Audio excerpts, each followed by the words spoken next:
आप जब भी अपना एब्डोमेन देखती हैं as a female post pregnancy और आपको लगता है कि आपके एब्डोमेन की जो स्किन है बहुत लूज़ हो गई है, बहुत ज़्यादा उस पे स्ट्रेच मार्क्स आ गए हैं और वो हैंग करती है, तो फिर आप गूगल पे सर्च करते हैं कि क्या बेस्ट ट्रीटमेंट है उसके लिए। फिर आपको पता लगता है कि हाँ, टमी टक या abdominoplasty is the best treatment for this kind of situation.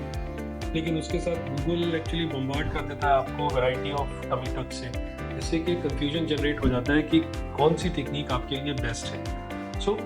अगर हम बात करें ब्रॉडली कि टमी टक के लिए कौन सी टेक्निक्स होती हैं, कैसे होती हैं, क्या फ़ायदे नुकसान होते हैं, तो प्राइमरीली दो टेक्निक्स होती हैं टमी टक की। एक तो प्रॉपर जो मेजर टमी टक है और एक mini tummy tuck. Major tummy tuck उन केसेस में होता है जिनमें पूरे एब्डोमेन में लूज स्किन और फैट होता है, प्लस स्ट्रेच मार्क्स काफ़ी होते हैं, अम्बिलिकस नीचे ड्रूप किया गया होता है, उनमें जो इंसिजन है वो भी बड़ा होता है। जबकि on the other hand mini tummy tuck के अंदर उन पेशेंट्स में किया जाता है जिनमें कि लोकलाइज्ड लोअर एब्डोमेन में अम्बिलिकस के नीचे वाला एरिया लूज है, हैंगिंग है, और जो प्रॉब्लम का मैग्नीट्यूड है वो मॉडरेट है, सो इसमें स्कार भी छोटा आता है। सो जब मेजर टमी टक में या फुल टमी टक में स्कार बड़ा आता है, मेजर प्रोसीजर होता है, तो रिकवरी में भी थोड़ा टाइम ज़्यादा लगता है जब हम कंपेयर करते हैं मिनी टमी टक से। अगर स्पेसिफिक पॉइंट्स हम कंपेयर करें फुल टमी टक के और मिनी टमी टक के, तो देखिए सबसे पहला है टारगेट एरिया क्या होता है। मेजर टमी टक के अंदर टारगेट एरिया पूरा एब्डोमेन का फ्रंट होता है और साइड्स होते हैं, जिसमें से कि लूज स्किन और जो स्ट्रेच मार्क वाली स्किन है उसे हमें रिमूव करना है। देन इंसिजन,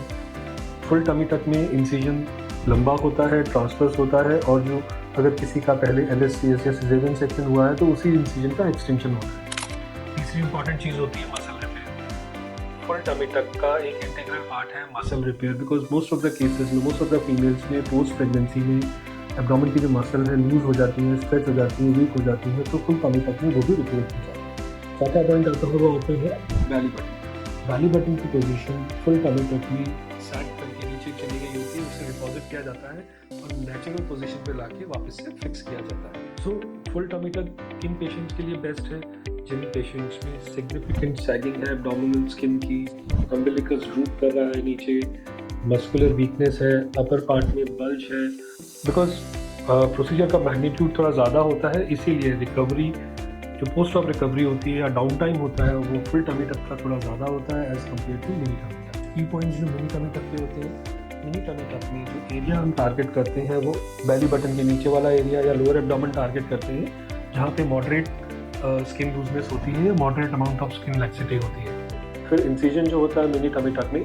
वो फुल टमी टक जितना बड़ा नहीं होता है, उसके कंपैरेटिवली काफ़ी छोटा होता है। थर्ड पॉइंट जो हम फुल टमी टक में मसल रिपेयर करते हैं, मिनी टमी टक में बिकॉज मॉडरेट स्किन लैक्सिटी होती है तो अम्बिलिकस यूजुअली अपनी पोजीशन पे ही होता है, बेली बटन अपनी नेचुरल पोजीशन पे ही रहता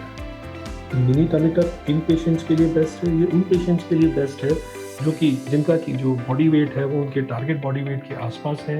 स्किन लैक्सिटी सिर्फ लोअर एब्डोमेन तक लिमिटेड है, बेली बटन के नीचे लिमिटेड है और मॉडरेट अमाउंट की है, बहुत ज़्यादा सिवियर नहीं है। Then because see the magnitude of surgery is much less as compared to full tummy tuck, mini tummy tuck में जो रिकवरी है, जो डाउन टाइम है पोस्ट सर्जरी काफ़ी कम होता है as compared to full tummy tuck। So इस basic information के बाद अगर आप और चीज़ें समझना चाहते हैं और डिसाइड करना चाहते हैं कि कौन सी टेक्निक आपके लिए बेस्ट है, इट्स ऑलवेज एडवाइजेबल कि आप एक एक्सपीरियंस्ड प्लास्टिक सर्जन से कंसल्ट करें, अपने गोल्स, एस्थेटिक गोल्स डिस्कस करें, अपनी रियलिस्टिक एक्सपेक्टेशंस उनसे डिस्कस करें और अपने कंसिडरेशंस जो है आपकी डिस्कस करें। आपके जो plastic surgeon, experience plastic surgeon होंगे वो आपका जब प्रॉपर प्री ऑपरेटिव इवैल्यूएशन और एग्जामिनेशन करेंगे, एब्डोमेन की शेप, एब्डोमेन में कितनी स्किन लैक्स है, किस एरिया में करेक्शन की ज़रूरत है, प्लस उसके अलावा मसल की कैसी सिचुएशन है, मसल वीक है या नहीं है, मसल की गेपिंग है कि नहीं है, उसके बाद ही वो आपको बता पाएंगे कि आपके लिए full tummy tuck procedure ideal है या फिर नहीं। और इसका एडवांटेज ये रहेगा कि जब आपकी अंडरस्टैंडिंग अच्छी होगी, रियलिस्टिक एक्सपेक्टेशंस होंगी, तो आप बेस्ट रिजल्ट्स अचीव कर पाएंगे। इस तरह की और इन्फॉर्मेशन के लिए आप हमारा चैनल सब्सक्राइब करें और हमें फॉलो करते रहें।